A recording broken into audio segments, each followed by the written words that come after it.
Assalamualaikum warahmatullahi wabarakatuh. Iya, perkenalkan saya Suryani, calon guru penggerak angkatan 9. Saya hari ini ditemani oleh rekan saya yaitu Bu Suryani, guru fisika, guru fisika. Kebetulan kita sama-sama mengajar guru fisika SMA Negeri 3 Sukoharjo. Pada hari ini saya akan melaksanakan aksi nyata modul 2.3 yaitu tentang mempraktekkan supervisi akademik dengan pola pikir coaching. Pada supervisi itu ada tiga kegiatan. Kegiatan yang pertama itu adalah praobservasi, kegiatan yang kedua itu adalah observasi, dan yang kegiatan terakhir itu adalah kegiatan pasca observasi. Dan pada hari ini saya beserta rekan saya Bu Suryani itu akan melakukan kegiatan yang pertama yaitu kegiatan praobservasi. Gimana Bu Suryani, mohon izinnya bisa kita mulai untuk kegiatan praobservasinya pada hari ini? Ya, bisa Bu. Oke, kita mulai ya untuk tahapan yang pertama yaitu kegiatan praobservasi. Selamat pagi Bu Suryani. Selamat pagi Bu. Untuk ini kegiatan praobservasi itu apa saja yang sudah disiapkan oleh Bu Suryani? Oke, untuk kegiatan praobservasi yang sudah saya siapkan, yang pertama adalah materi pembelajaran yang nanti berupa PowerPoint. Kemudian yang kedua, PowerPoint yang sudah saya siapkan sebagai materi pembelajaran akan saya tampilkan melalui media LCD yang ada di kelas. Selanjutnya kami menyediakan LKPD yang nanti sebagai bahan praktikum sederhana untuk siswa, yaitu berupa melewati metode demonstrasi. Oke. Materi ini akan disampaikan di kelas berapa Bu? Oh ya, untuk materi ini disampaikan di kelas 10, yaitu tentang usaha dan energi. Usaha dan energi ya, kelas 10. Berapa ya Bu? Kelas 10. Kelas 10 9 Bu. Kenapa kok Bu Suryani memakai kelas 10 9 itu? Ya, karena memang saya memiliki tugas mengajar di kelas 10 9. Jadwalnya berarti pas di situ nggak? Ya. Oke. Ini nanti harapan yang jenengan inginkan setelah adanya observasi itu apa nih? Oke, setelah dilakukan observasi ini, saya ingin siswa itu paham tentang konsep-konsep yang diperoleh dari teori, kemudian bisa merancang melalui percobaan sederhana dan perumusan sederhana. Selanjutnya bisa mengaplikasikan dari apa yang sudah diperoleh melalui materi usaha dan energi. Oke, 10 9 usaha dan energi nanti praktiknya akan dibentuk kelompok-kelompok mana ya? Iya, nanti akan dibentuk dalam kelompok-kelompok besar. Oke. Langsung ke materinya mohon ya, usaha dan energi ya. Untuk usaha dan energi pada kelas 10 itu semester 2 nih, berarti ya semester 2. Tujuan pembelajarannya apa usaha dan energi tersebut? Ya, untuk tujuan pembelajaran yang ingin dicapai pada materi usaha dan energi, yang pertama, siswa mampu memahami kisaran-kisaran yang terkait dengan energi. Masuk di cakupan C2. Kemudian setelah melakukan praktikum sederhana, siswa diharapkan mampu menganalisa permasalahan yang berkaitan dengan usaha dan energi.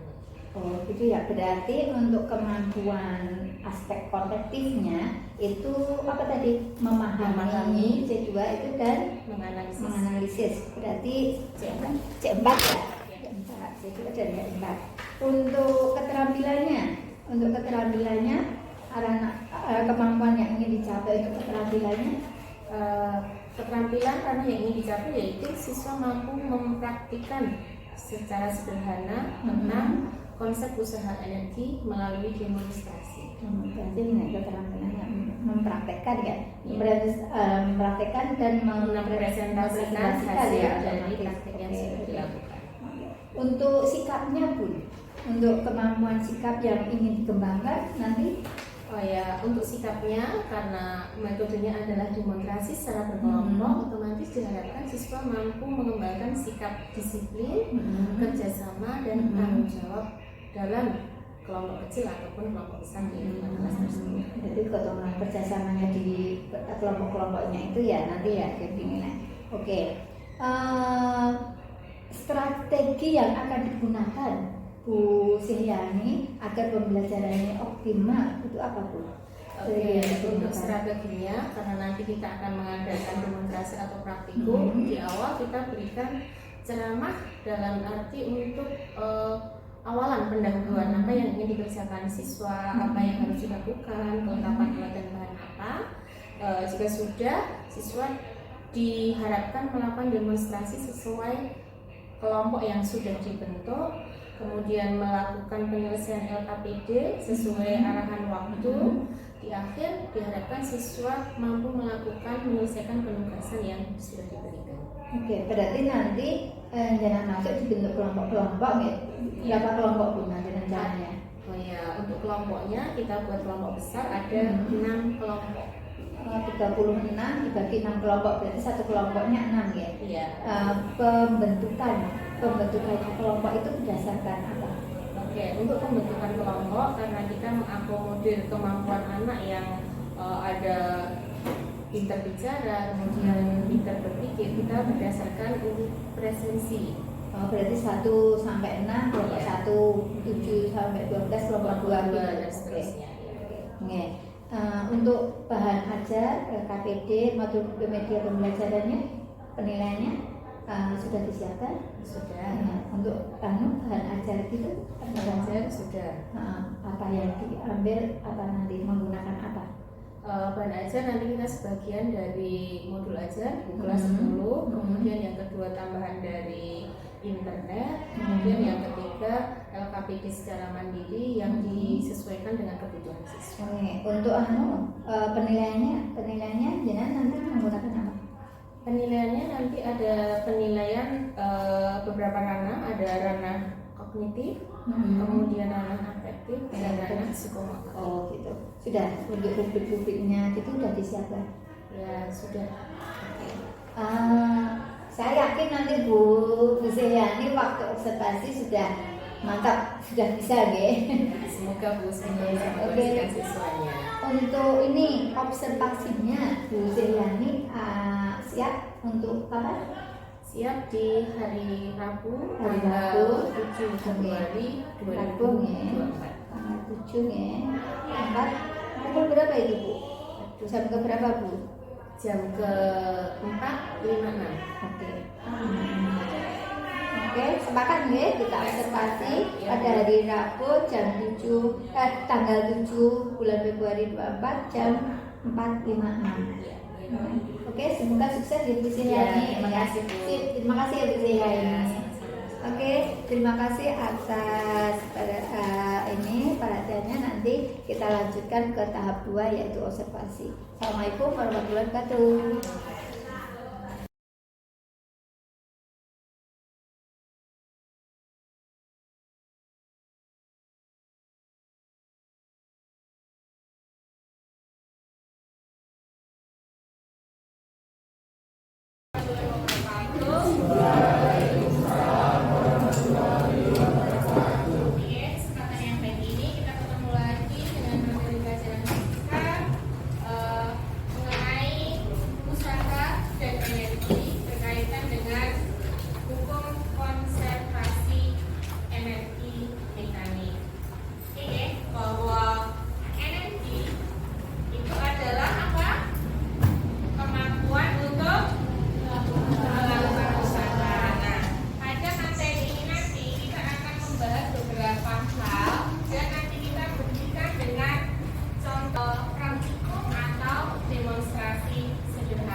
Hasil ataupun tidak.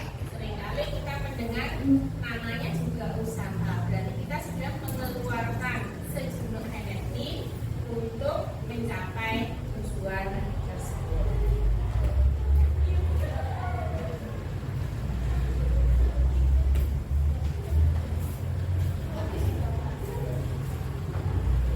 Dan mengingat kembali bahwa usaha itu merupakan perkalian antara gaya dan jarak yang searah dengan pergeseran benda, sehingga kita bisa merumuskannya bahwa W sama dengan M kali cos theta dikalikan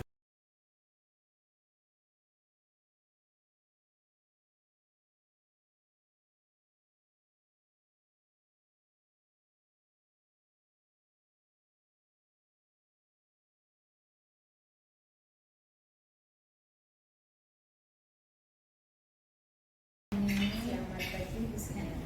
Gimana kabarnya ini? Alhamdulillah luar biasa sehat. Alhamdulillah.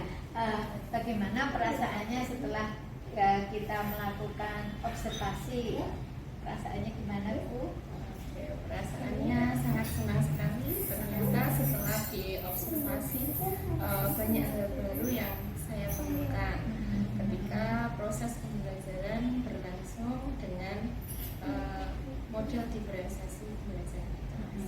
Oh, berarti sudah ya, sudah perasaan senang ya, Bu ya. Saat pembelajaran itu ada kendala enggak, Bu?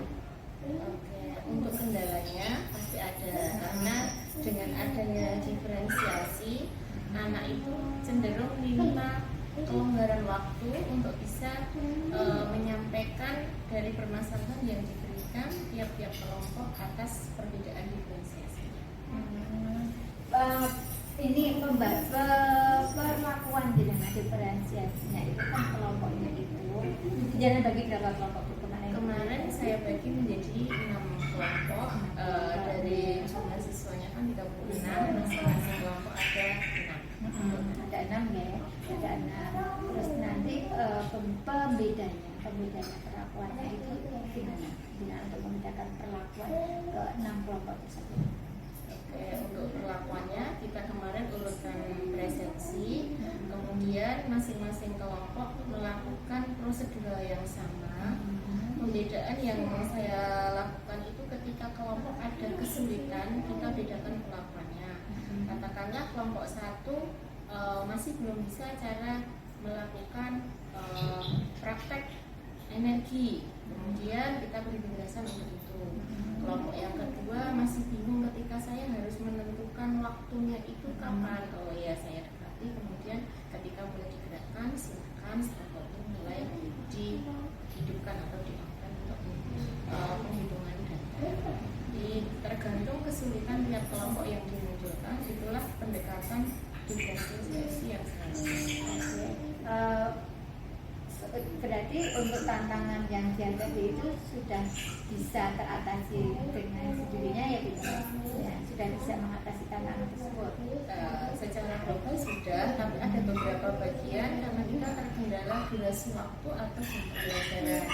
Ketika kita mulai praktek, kita memprediksikan rencana itu 2 jam pelajaran selesai, tapi ternyata kenyataannya kita kekurangan waktu untuk mengeksplor semuanya karena anak dibiarkan untuk melakukan praktek secara prosedur.